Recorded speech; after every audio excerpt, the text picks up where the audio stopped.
So Keith, welcome to the Everymind podcast. How are you? Oh, Paul, it's great to see you. I'm fine. I'm really good today because the sun's shining and the sky is blue, which really sort of literally lifts my spirits. Nice. And we connected. One of Frankie from our team said, "How do you know Keith?" And I said it was the Mind Media Awards, and it was a time where I was doing Movember, and I think I walked up to you and another guy, and you had these amazing tashes, and I had this feeble little stubble. And I think that's how we got to know each other, right? I was like, I'm so jealous of your moustache. Literally, but the thing is, though, I love that little tash because I thought you looked like I don't know, like a spear or which is probably a dodgy character from the Second World War. But I liked it because it really suited you. And actually, the guy I was with was David Roper from Heavy Entertainment, and he has a fantastic mustache. I mean, it's Yeah. outrageous. And David actually owns a recording studio, so that's where I used to record the Time to Change podcast. So that's why he was there. So when I met you, it all sort of, I don't know, it all seemed to sort of join up together, really. Yeah, it was a strange one, wasn't it? And I Yeah. swear you had a solid moustache. Oh yeah, I would have waxed my mustache and it would have curled. Yeah, I'd look like a Cheshire cat probably. Yeah. And I think I was wearing a gold bow tie and dinner jacket and all that kind of thing. So it's quite a posh do, but it was lovely to meet you. And it was really, I mean, there were lots and lots of people there. It was a fantastic night, actually. A great Yeah. night to sort of celebrate the media helping us to get the message across about mental health issues and really help to sort of really smash the stigma that's still around mental health issues. Yeah, Sadly. it was the first year that I went, and I didn't expect much. A good friend of mine was up for an award, and she kind of invited me along, and yeah, I didn't expect to see that many people and that kind of level of an event and all of that for something around mental health. And then obviously, fortunately, the year after, I won an award, the podcast award with MQ. Was you there then? Did we? No, I was like really jealous, Just had to really put that in jealous that there. you Just won had a to put that in podcast there. I award. won the award. Yeah, thanks, mate. Because I worked I produced about 17 episodes of the Champions podcast, and there's this young kid coming along. He's never done a podcast in his life before, picking up an award. But it sort of made sense because obviously I work for mine, so it would have looked a bit odd. Yeah, you couldn't have I won. know they wanted to give me the award. I really do know they wanted to give me the award. But no, Yeah, of you're course. a well-deserved winner, Paul. A well-deserved. Yeah, and I think it was a surprise that none of us expected it. Like Rory, obviously, I think Rory had been in a couple of documentaries that were up for the awards before and had never won. And I think yeah, it was a nice experience, but a really good kind of like time. And like I say, obviously we met there as well. But Time to Change, obviously amazing, I think, initiative. I have to say it's probably, in my opinion, the best in terms of changing the conversation around mental health, for however long it's been going. And obviously really sad news, that it's kind of ending. So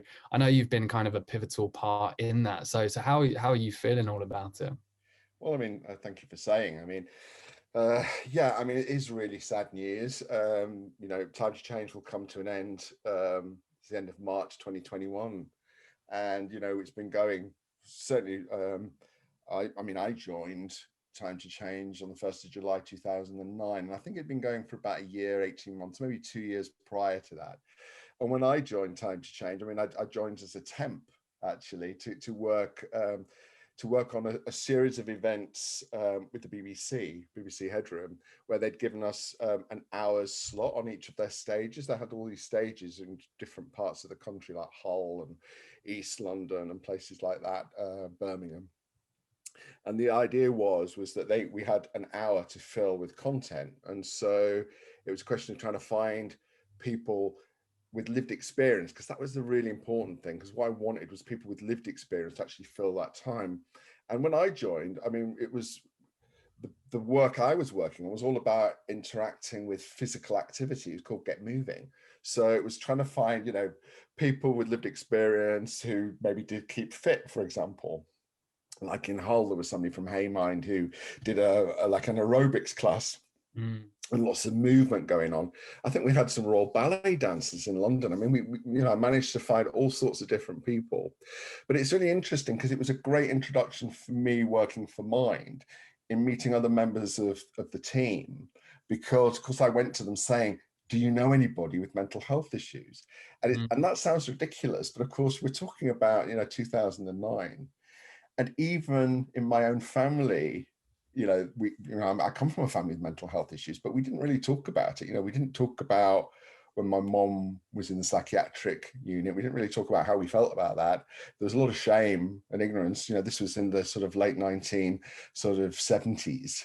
And even my dad, I can remember as a kid, my dad had, he was off work for 3 months with his nerves, but nobody talked about it.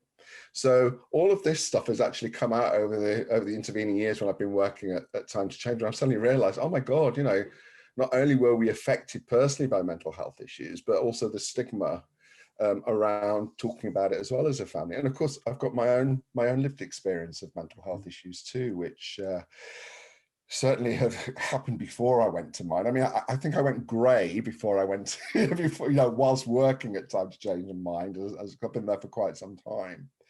But the mental health issues, yeah, they became a problem before I went to Mind. Yeah, and there's 2009 is an iconic date for me. That was the year that I lost my dad to suicide, and I kind of talk a lot about specifically the work we're doing with Everymind at work, and just mental health in general. If someone came into my dad's workplace in 2007 and shared their personal experience of a mental health challenge, how much of an impact that could have on him? Or if his business was doing more to talk about it and to provide support and tools for employees at that time in 2007, again, how different would that have been, for my dad when he had that breakdown in 2009? And, that kind of leads on to the next question. And I'd love to get your experience on this, 2009 to now. What's the biggest sort of differences that you've seen in terms of, as we say, tackling the stigma and mental health in general?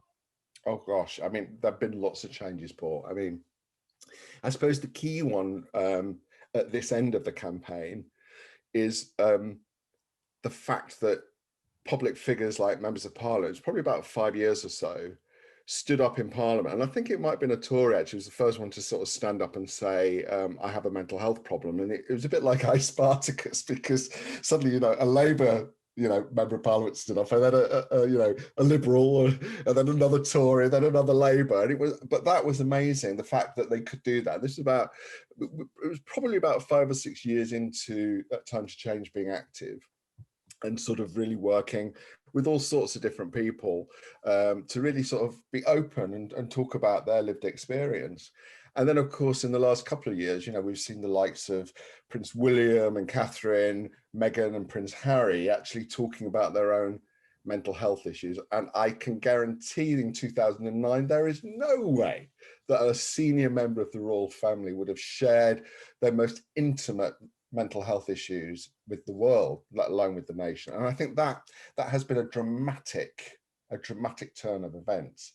However, it comes with a caveat, which is if it wasn't for people like you and the thousands of people that I've had the privilege of working with in Time to Change, people with their own lived experience, who we work so closely with to sort of support, coach, I suppose, to a certain degree, certainly train people to empower them to have the confidence to speak up about their mental health, sometimes to complete and utter strangers, and the types of events that I would organize, where, we might be in a festival, or we might be in a high street, or we might be in a shopping center, where, people with mental health issues are actually engaging with the public, who don't know when they first see all these people in t-shirts what it's all about, because they think it's some kind of fun fair or something for the kids, because we'd make it really jolly and positive and hopeful.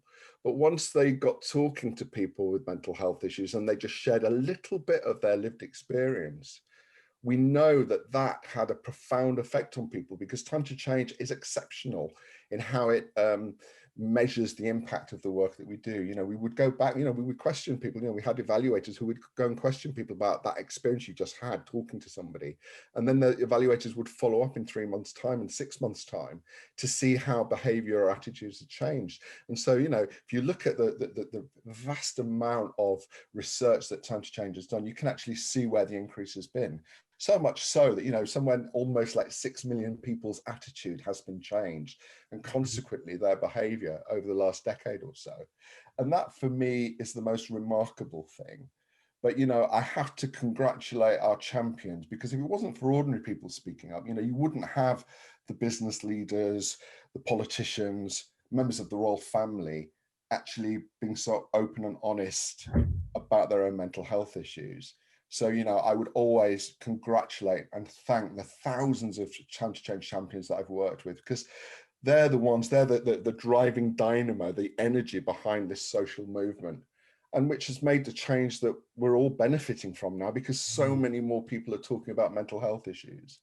Yeah. And again, you know, I kind of stand by everything that you've just said there. You know, lived experience is something that we have forgotten about when it comes to mental health. You know, I talk about very much reminding people that mental health is about being human. You know, mental health isn't always struggling with a mental illness, struggling with a mental disorder, you know, and I kind of talk about my perception of mental health growing up was, you know, fed to me by the media, straitjackets, padded cells, personalities, like, let's stay away from that. And actually what it is exactly as you've said there. It's about being a human and having emotions, and some of us will struggle more than others, but hearing people's lived experience will open up our horizons to what people experience and what people go through.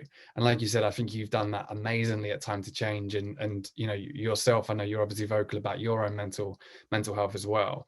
And it's really needs to kind of be done more, right? And the difficulty there is, how do we encourage people to continue talking? Like, and I know you've done a lot of work with champions, right? And I know, you know, kind of how that works. And it'd be good to kind of dive into that a little bit deeper. But, you know, how do we encourage people to start talking about their mental health? So how do we encourage? Well, by doing what we're doing, you know, podcasts like this, you know, getting the message out, doing the splendid work that you're doing. You know, the stuff that I do in my spare time on Twitter and Facebook and LinkedIn, where, you know, I see a fantastic campaign or I see a fantastic message and I send it out. I mean, this morning, a really good example was a group, a community group I'm involved with. Suddenly on this WhatsApp, people were getting a bit upset, and it was all like, oh, this is really unpleasant. And so rather than get embroiled in the arguments that were going on, I just posted some really nice images about, you know, being, you know, Friday, about, you know, kindness, you know, let's be kind to each other, and really tried to just pop in, you know, just a few gentle messages to remind people that actually we're all good people. We can have differences, but, you know, we don't have to make those differences into a fight, you know.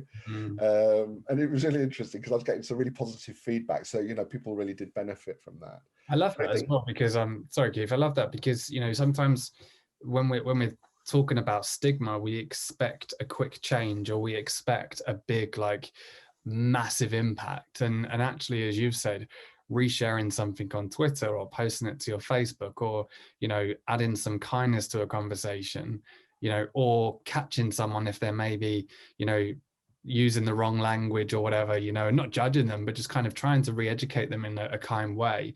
Like, all of those small changes has a big impact, right? And you know, like you say, it's something that we can all do. Like what you've just shared there is something that we can all do, and we all have that personal impact that we can make, right? and, you know, you don't have to be a mental health expert. You know, this is the thing. I'll give you an example. I won't name the person because, you know, that it wouldn't be fair, but, you know, a really good mate of mine got really upset with me over text this week, and I had no idea. I'd said something which I thought was jokey and innocent. You know, we have to, you know, talk about banter and all this kind of stuff. Two blokes having a bit of a go at each other, and he sort of came back to me, and, you know, with a bit of abuse. And I thought, okay, I'm not going to deal with this. I'm going to close the iron door. I'll never speak to him again. And all this sort of thing. That was my reaction. And then I sort of went away and made a cup of tea, and I thought, there's something going on here, because this is really unusual. And I went back to him. I said, are you okay? On text. I texted him. I said, are you okay? You know, because, you know, I'm really sorry, and I apologize immediately. If I have upset you, I am deeply sorry, because, you know, that's not the sort of person I am. I wouldn't even hurt an enemy. It's just not in me to hurt somebody, and especially a mate. So what's going on? And then, of course, it all comes out. He's stressing about his job, just, bought a new house, got kids, there's COVID, there's school, home tutoring, all of that kind of stuff. And it's like, I think you need to get some help. I said, why don't you make an appointment, see your doctor and talk to him about that? And he comes back to me, says, well, what do I say to the doctor? What do I say to the doctor? So I'm there clicking away, click, found some great links for him. I said, look, I found these fantastic questions you can ask your doctor. I'm not a mental health expert, but what I can do is find, okay, let's join these dots together. There's a fantastic list of questions. Talk to your doctor about this. I said, there is medication, but there's also alternatives. There's talking therapies. You like running, you like being out in the open doors. There's lots of other things. So, really talk to him and really, all this.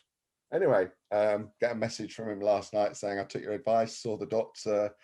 He said this, and this is what he's, I've got mental exhaustion and he's advised this, and this. And it's like, brilliant. I love it.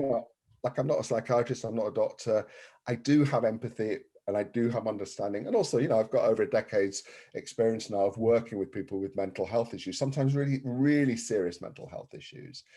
But what I have learned is to have an understanding of how to support people, and not to dismiss or not to ignore, and to inquire. And in Time to Change, that we had this campaign called Ask Twice, which I use all the time. And Keith, seriously, I was about to say this, Keith. I was about to say that. Ask Twice, though, it really does. It works. And I've used it so many times where, that British thing where, oh, how are you? Oh, I'm fine. No, really, how are you? Oh, yeah, I slept really badly last night. I fell out with the wife. Oh. And suddenly, you start, just through conversation, but also being willing to listen, not to say, oh, okay, bye, and off. It's like, you've made the commitment, you've asked the question, you've asked it twice, then you've got to be prepared to listen. Yeah. And the other thing I've learned as well is that I don't have to have the answers. Actually, just listening. Yeah. That, that in itself, and certainly in my life, in my personal life, when I've had problems, sometimes it's a question of me picking up the phone and just getting it out. Just getting it out. I don't want to be judged. I actually don't want to be told what to do either, to be honest, because, how could I tell you what to do? I can make suggestions, like suggesting seeing a doctor, suggesting a few websites, that's fine. But I would never tell you what to do because I'm not in your shoes. So how would I know? I don't know what's going on at home. I don't know what's going on at work. But what I can do is be prepared to listen to you. And, if I can, just at least signpost to where you might get some professional help. Yeah. And then, it's up to you. You're preaching, Keith. You're preaching. It's honestly. Oh God, do I sound like a preacher? I don't mean to. No, to me, it's like everything is. It's honestly, whenever I do my talks, I mention ask, listen, signpost. And I kind of say, look, this is not me teaching you to be a qualified therapist, right? This is me giving you the confidence, the tools to have more conversations with people. And what that surrounds is ask, listen, signpost.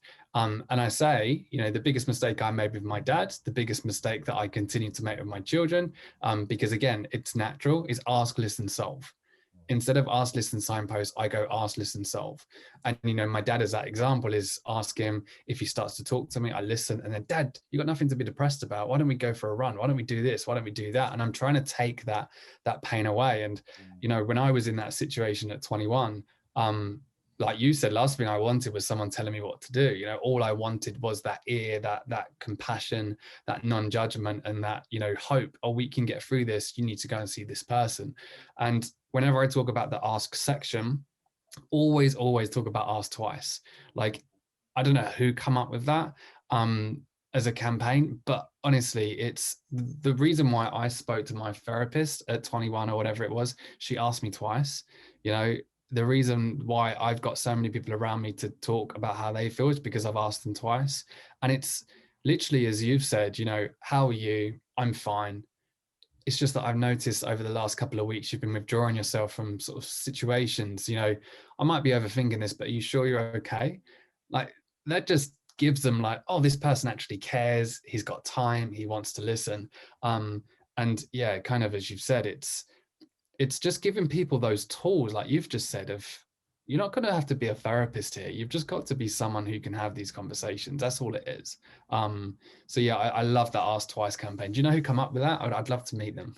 Well, I mean, there's a whole team within Time to Change that the social marketing team that would come up with those ideas, and also, certainly in the most recent years, we've worked with Ogilvy. I can't take credit for those for coming up with that stuff, but I have used them both professionally within my work and also personally.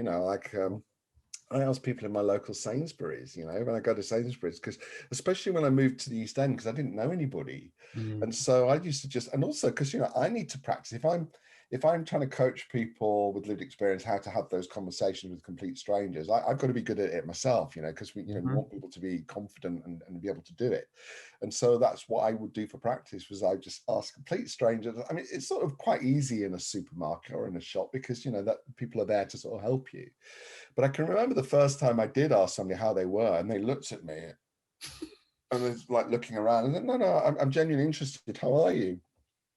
Oh, I've been looking after Kieth. I've just come on. I've got another 7 hours. I said, well, make sure you drink plenty of water. Make sure you have a break. All this sort of thing. Their managers must have thought I was insane. I don't know, but certainly, it's, for me, what the reward was when I go into that supermarket now and those staff see me, they always say, hello, how are you? So, it does, there's payback, it's worth, so it's just a little bit of investing your time and energy in people. Yeah. So I think that's the key thing. Yeah, 100%. I want to talk about the champions, because I know that was a big part of your role at Time to Change. And I did a piece for Time to Change around lived experience, but I also did, can't remember what it was called, but it was almost like a social media boot camp for the champions. And I came in and I spoke about, like, vlogging and YouTube and all of that. And I love talking about that stuff anyway. And to meet all of these individuals that were wanting to talk about their story was really, really powerful. And obviously, with the company that I run, Everymind, we go into workplaces, we help them with their strategy, we try and sort of eradicate that workplace stigma, which exists in and outside of work. And it's funny, as you was talking, a lot of the stuff that you do with Time to Change is very much what we do. It's about like creating champions in the business that drive the agenda of mental health. It's not just coming from HR and the company. It's about, making it about lived experience and getting people to see it in a different way and asking twice and all of that. But one of the biggest questions that I get is, firstly, how do we support those champions? And secondly, you've probably heard this, are we going to open up a can of worms? Are we going to make more issues if people start talking about mental health? So in your role of, obviously, as you say, managing champions, what advice can you give from a business point of view? If someone wants to create some champions in the business, is there any sort of takeaways that they can have? Oh, absolutely. I mean, first and foremost as well, I think that group you're talking about, I think they were our younger champions that Yeah. involved in those boot camps. It's a fantastic idea.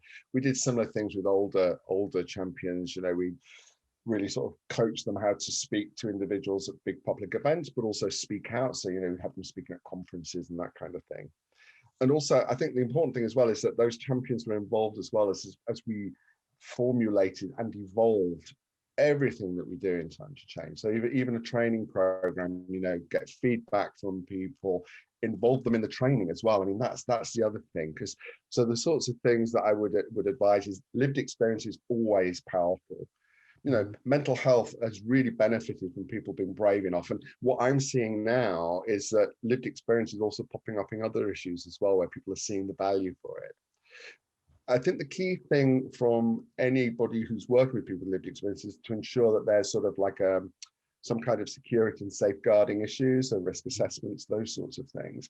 And also in preparing champions for the positives that they may get from speaking out about their lived experience, but also some of the negatives as well. I mean, in the early days, we did a whole series of like short films and DVDs where I tended to play the villain, pointing and be discriminative, being prejudiced, that's an easy word for me to say, being prejudiced against somebody who's suddenly in my face trying to talk to me about Time to Change. And, we do all sorts of scenarios, but they were really useful because it sort of at least allowed people to sort of see that through, for example, a video. But then we would do role play as well, so that people, you know, would be put in that uncomfortable situation where somebody may say something that's, you know, hurtful or damaging. But we also taught people how to extract themselves from those sorts of conversations in a very polite way, in a business-like way, so that, you know, that the people weren't going to actually inflame a situation. But we also had other safeguarding things as well, like we had a secret code where like the t-shirt I'm wearing now, which is a black t-shirt with time to change on it, that was really to sort of distinguish, not to say that we were staff, but that we were people who could come in and help if there was a problem at a big event. Because what we found at the start was, oh, go and talk to the guy in the white t-shirt. Well, which guy? Because everybody's in a white t-shirt. So, you know, we quickly learned we need to have, you know, different t-shirts for people like the event manager or whatever, like I was doing. And we would, you know, so we created ways of little signals where, you know, we would always keep an eye out on our champions at an event. And if we thought that somebody was having difficulty, we would intervene, I would intervene, and I simply by saying, oh, I've got a phone call for you. And if the person wanted to get out of the conversation, they say, oh yeah, I'll go and take it. Well, do you want to go and take it in the marquee just over there in the rest point or whatever? And then I would take over, or somebody else would take over that conversation with that difficult person. So, you know, it's about sort of building sort of safeguarding, also ensuring at the end of an event, and I've experienced this myself, you know, like doing an event is exhausting, you know, and sometimes, you know, I've been on site at 6 a.m. in the morning, and, you know, you're getting home at midnight. I mean, it's exhausting, it's hard work. And what we would always do, and again, I think this was an idea that came from a champion who said, really, you know, you're fantastic at doing briefings before the event, but actually what would be really nice is at the end of the event, rather than just saying thank you, bye, actually do a debrief so that people felt that, you know, so you could put closure on that day. And if there was anything that had upset somebody during the day and it hadn't been resolved, to sort of try and resolve that before sending people away. And like I'd always end by saying, you know, please, you know, maybe not recommend having a nice hot, you know, nice drink or whatever, but, you know, do something nice for yourself. What are you going to do tonight? You're going to have a nice meal, hot bath, maybe hot chocolate, just something, or phone a friend, you know, just so that we didn't leave people just hanging there after the event, that they felt that there was always somebody they could talk to or contact after the event if there were any underlying issues that hadn't been resolved. Yeah.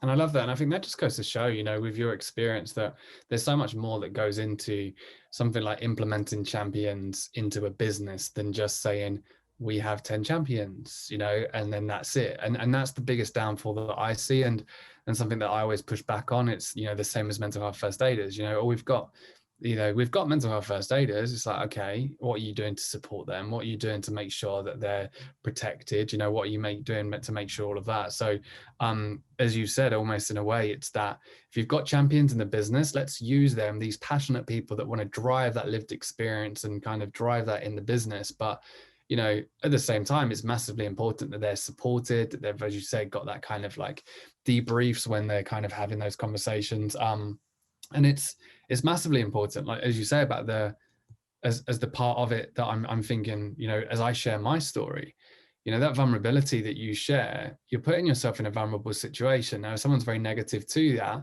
you know, you've got to be in the right headspace to be able to deal with that negativity. But on the flip side of that, you know, what I found, I'm sure what you found, is when you're vulnerable, other people want to be vulnerable. And all of a sudden you've got a queue of people just offloading to you. I don't know why I'm telling you this. I've never told my wife this. I don't know why I'm telling you this. And you're taking it. And that took me I'd say a good 2.5 years of being able to, I don't like the word detach, but just listen, but not take it home at me, you know, when the event had finished. And I think that's something that, as you say, champions need to learn a lot of as well. Absolutely. I mean, one of the things that we did at mine was vicarious trauma, so that, you know, because sometimes hearing somebody else's story can have a negative impact on the individual hearing that story. Yeah.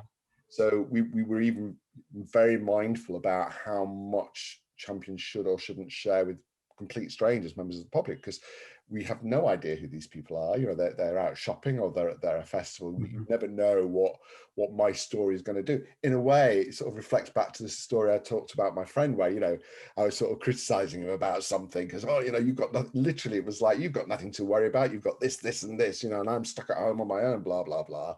But the thing is that bit of fun actually triggered something, because I wasn't aware that there's something going on there. So, you know, it's really important that we're very careful about what we share. Mm-hmm. And I think the other thing as well is really valuing champions. I mean, you know, I think we did get really, really good at Time to Change, and certainly in community, really looking after our champions, where, you know, somebody came up with an idea of a certificate, and I can remember thinking, but it's a certificate, what, you know, is that really good? I can't tell you the joy, the feedback you get when somebody gets in. And you know, we printed them ourselves, but, you know, we had it nicely designed, have individuals' names put on them, and I can't tell you the joy that people had from that. The feedback that we got was amazing. And you think, well, you know, that cost hardly anything. That cost a bit of time, a bit of color print, and a bit of card. And, you know, it was worth it. It was so valuable to sort of do those things, to really show that you value and you're saying thank you. In the same way where, you know, we'd have focus groups. I had a community engagement advisory panel, and, you know, we had a cake, and we invited Sue Baker, the then director of Time to Change, to come along to this group of champions. And of course, people are really thrilled. It's like, oh my God, it's Sue Baker, you know, the Sue Baker. But actually, you know, that kind of investment and valuing our champions is really, really, I mean, it pays dividends, because, you know, people want to be involved. They want to support Time to Change. They want to be part of this social movement. But also, you know, we were able to, you know, very simple thing of getting into Sue's diary, coming over. I had a cake made. It was decorated. We had some photos. People felt really, really good, and that we really valued their input.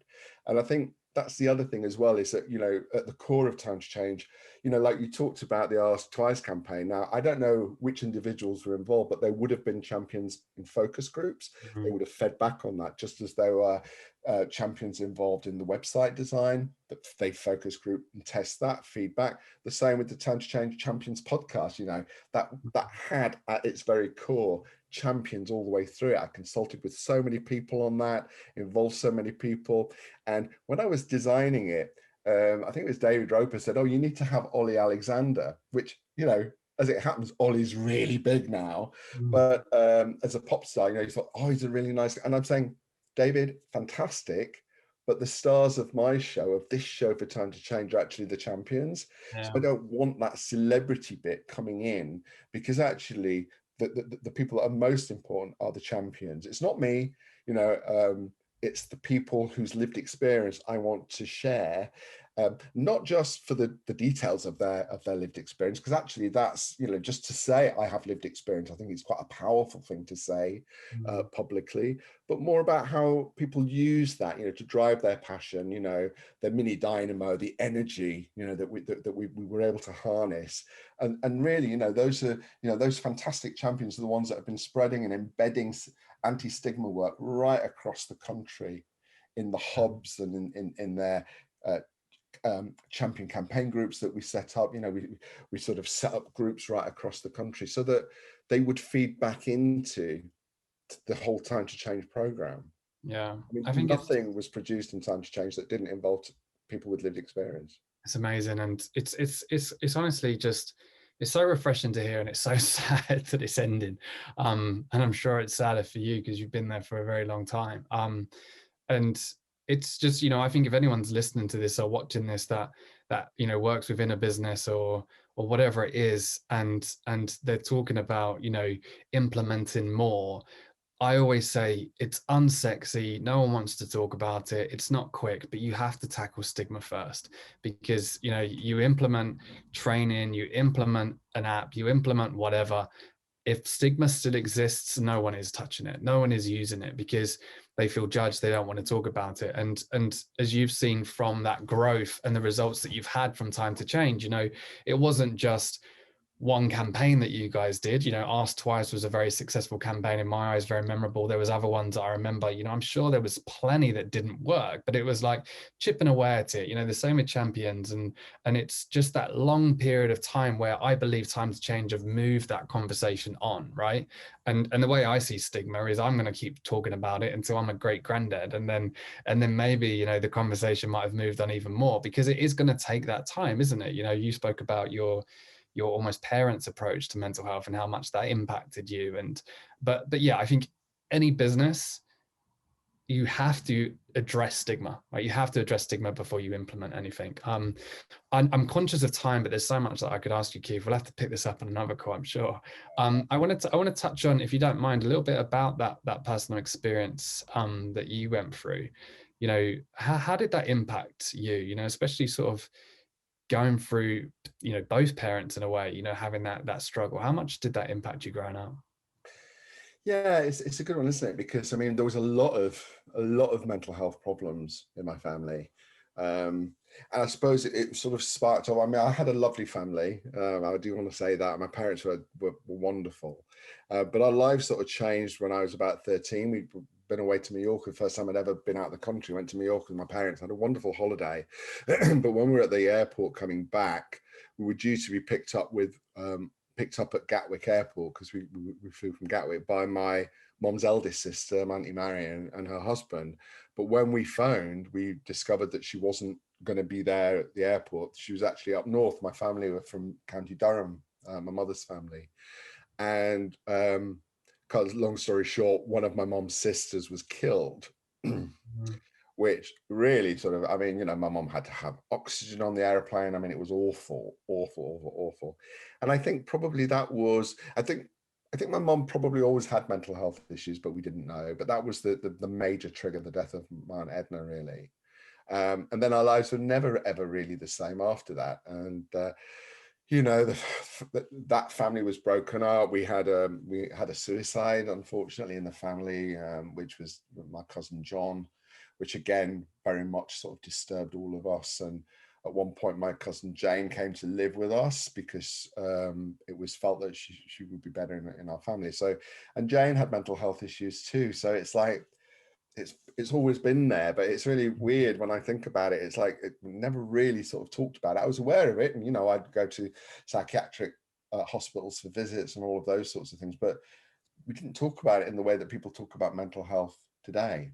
Mm. And I suppose my mental health was impacted by a number of things. And it's really weird because I mentioned Ollie Alexander earlier, and it's a sin, but I'm also realizing that since I've watched this TV series about the AIDS epidemic in the 1980s, of course, I worked in HIV and AIDS for 13 years at National AIDS Trust. So I worked through all of that sort of, well, from the late 80s actually, in volunteering, and then in the NHS, and then working at National AIDS Trust, sort of seeing the impact of AIDS, which I've realized I've not really dealt with from a mental health perspective, because watching It's a Sin has triggered so many memories. And it's okay. I mean, I'm completely well, but you know, I was completely shocked. I watched 3 episodes in one go, and it was just like watching and I know lots of other people have said this, but it's like watching my own story on TV. Mm. You know, like the major character Ollie leaves for London in September 1981 to do drama.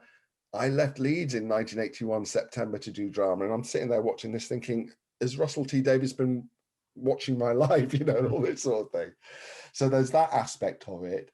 But I suppose my major, what really triggered my mental health problems was the death of my father in 2004. And I think that was an experience which, and it was you know, he had pancreatic cancer. But even so, you know, the impact of his death was, you can't prepare for it, as you know, Paul. You know, you can't prepare for losing your dad in any circumstance. And that sent me a little. I would say I thought I was going mad. I did do the right thing, go see my GP, who was amazing, absolutely fantastic, and set me for some psychiatric tests. And I had to see a psychiatrist, and that was a bit weird. And you know, the stigma, I was seeing a psychiatrist, he thinks I'm nuts. And basically what they diagnosed was depression through bereavement. It was grief. And I went on to some medication called Seroxat, and I don't like taking pills, but I felt I just needed that bridge. And then I had to wait for counselling. But thankfully, I didn't have to wait that long. And I went to a place called Cruise that specialises in bereavement counselling. And that was pretty amazing. The negative side of all of that was that when my father was dying, we had him at home because the prognosis was 6 weeks. He actually lived for 7. And I'd agreed with my employer, that I would work from home, which soon became impossible. I mean, it was just impossible because my father was at home downstairs and he was dying. And one day I got a call, and I'd taken compassionate leave, I'd taken all my annual leave. And then I got a call from a former boss saying, "Oh, we might have to start looking at cutting your salary," which completely, was the last thing I needed to hear when I knew that my dad was going to be dead in a few weeks' time. And we were really, really lucky because we had this palliative care unit in Leeds. And the nurse said to me, "What's wrong with you?" Because they're also there to look after the rest of the family and all this. And I told her the conversation I just had. I was in a terrible state. It was awful to think that I'm going to lose my income. I'm not even at home. I'm 200 miles from my home because I live in London. I'm going to lose my income and my dad's dying. I mean, this is like what a horrible situation to be in. So she told me to go see my doctor's GP. I went to the GP, and of course he signed me off sick, which was the best thing to do because it meant that I was then, seeing a doctor and talking about my mental health issues. But also it meant that my employer couldn't touch me, because I had a sick note and all that kind of stuff. And my father died on the 19th of July. I was back at work on the 6th of September. It's embedded in my head because it wasn't that long a time to be off. And I carried on with my work. I was very productive. And then the following March, there were all these questions about, where do you see yourself going with this role? And, I was saying, I want to be head of communication. I want to be, director of campaigns, all this kind of stuff. And then over a lunch with the CEO, I was told, actually, we're going to have to let you go. And it's like, are you joking?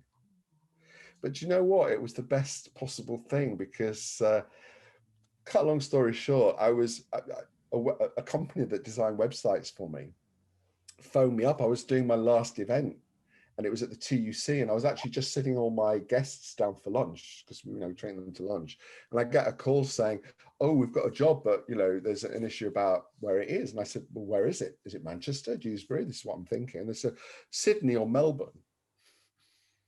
I said, "Australia. Can I call you back?" Like this. Yeah.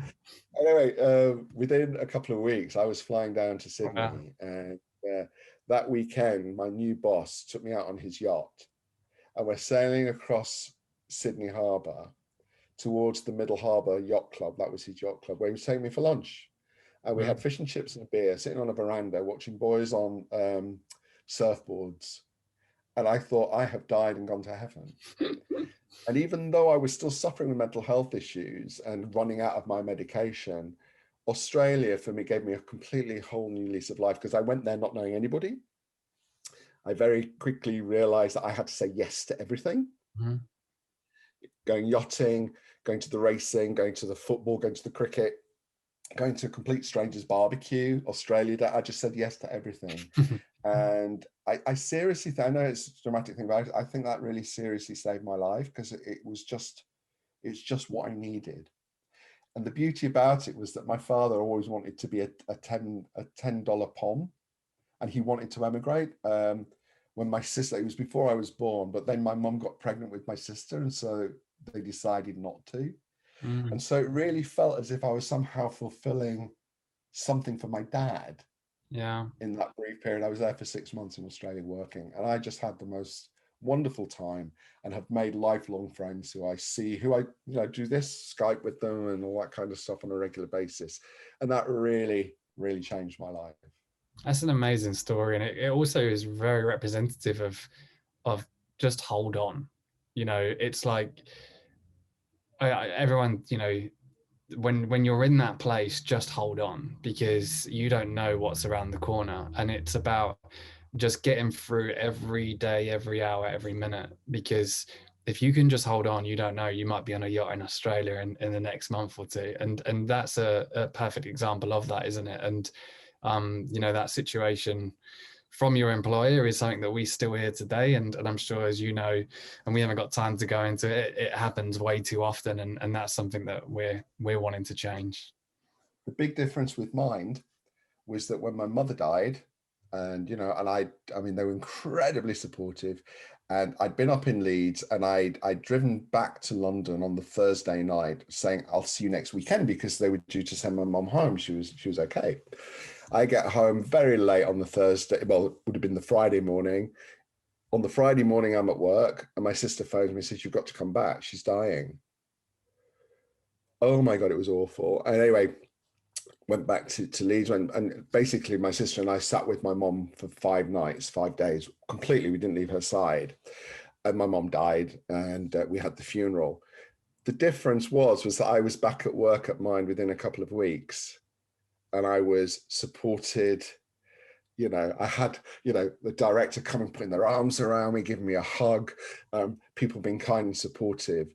And I think that was the major difference between two employers. And, the other employer was a charity as well. But obviously, one would expect to get that kind of support from Mind. But they did. They really did support me. And I was back at work and getting on with things and functioning as well as I could, because I had that support. And I think it's the same thing with any kind of mental health. If that support is there and it's genuine, then even when you're struggling and you're still not well, fully recovered, as it were, but you can still contribute and you can still get on and give and do your work, as long as it's, that understanding is there, that those that support is given, that you check in, that the manager checks in on how people are doing. I mean, one of the things I always do in a one-to-one, at the start of a one-to-one, is check in with my line report. How are you? How are you doing?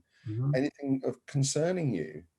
And it all sounds a bit touchy-feely, all a bit, but you know what? Why would you not do that? Yeah. Why would you not inquire? Your most valuable resource in the workplace are the people that you employ. And if you're not prepared to support them when they're having a rough time, then you shouldn't be doing a managerial role, because that, unfortunately, it's not just about producing stuff and doing events or writing articles or designing websites or doing podcasts. It's about giving the time to people to let them know that you understand, or you try to understand, and that you want to support them to be the best they possibly can be. Yeah. Because at the end of the day, that, you said at the start, Paul, we're all human beings and we get things wrong. But, if our attitude is about supporting and helping, and especially if you're working around mental health issues, if we can't practice what we preach, then, why are we doing this work?